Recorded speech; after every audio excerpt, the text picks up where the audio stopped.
नाज़रीन मेरा TV news में आवाया सायरा सुमरो सब खां पहिरीं हिक नज़र हेडलाइन ते।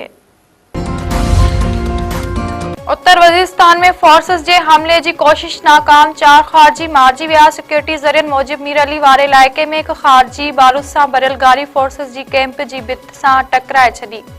हमले में कैंप जी भित खे नुक़सान पहुतो, जंहिं बाद 3 ॿियनि खारजिन कैंप में दाख़िल थियण जी कोशिश कई। सिक्योरिटी फोर्सेस जी कार्रवाई में 3 दहशतगर्द मारिजी विया। खारजिन जे हमले में सिक्योरिटी फोर्सेस खे को बि नुक़सान न पहुतो।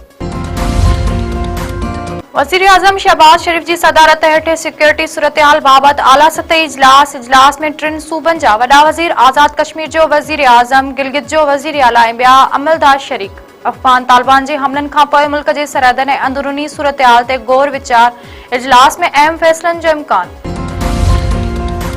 गवर्नर KPK फैसल करीम कुंडी चयो आहे त सूबे में अमन अमान लाइ ऑपरेशन थियणु घुर्जे। ऑपरेशन ते इत्तफ़ाक़ राय ज़रूरी आहे। दहशतगर्दी सबब KPK सभ खां वधीक मुतासिर थियो आहे। DI खान में मीडिया सां ॻाल्हाईंदे फैसल करीम कुंडी वधीक चयो आहे त जेकी मुल्क जे आइन ऐं कानून खे नथा मञनि, उन्हनि सां ॻाल्हियूं न थियणु घुर्जनि। अॻूणे वफ़ाक़ी वज़ीर गुलाम मुर्तज़ा जतोई ख़िलाफ़ बाडा ऐं डोकरी थाणनि ते दाख़िल केसनि जी ॿुधणी 3 अक्टूबर ताईं मुलतवी। लाड़काने जे फर्स्ट एडिशनल एंड सेशन जज जी अदालत में ॿुधणी। जांच ऑफिसर पेश न थियो। अदालत ॿाहिरां मीडिया सां ॻाल्हाईंदे गुलाम मुर्तज़ा जतोई चयो आहे त मुंहिंजे ख़िलाफ़ केसनि में कुझु बि न आहे। सच सच ऐं कूड़ कूड़ थींदो। आगा सिराज दुरानी सां पुराणो ऐं ख़ानदानी तालुक़ हो। संदसि लाॾाणे ते अफ़सोस थियो आहे। मरियम नवाज़ ऐं PP वारनि जे बयाननि मां इख़्तिलाफ़ ज़ाहिर आहिनि, पर एहतियाती आहिनि, पाण में निबिरी वेंदा।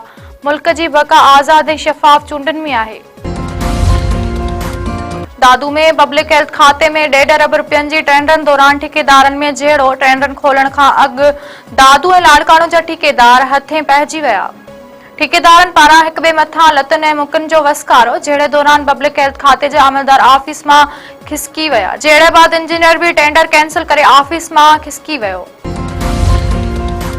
हैदराबाद में पुलिस जो गैर कानूनी रहंदड़ अफ़गानियुनि ख़िलाफ़ ऑपरेशन, 12 ॼणा गिरफ़्तार। साइड जे इलाइक़े शाह लतीफ़ कॉलोनी ऐं ॿियनि हंधनि ते अफ़गानियुनि ऐं शकी माण्हुनि ख़िलाफ़ सर्च ऑपरेशन। पुलिस टीमुनि पारां मुख़्तलिफ़ घरनि, होटलनि ऐं शकी जायुनि जी तलाशी। पुलिस 12 शकी माण्हुनि खे हिरासत में वठी साइड थाणे ते मुंतक़िल करे छॾियो। SSP हैदराबाद जो चवणु आहे त गैर कानूनी तौर रहंदड़ परॾेहिनि ख़िलाफ़ बिना फ़र्क़ जे कार्रवायूं जारी रहंदियूं।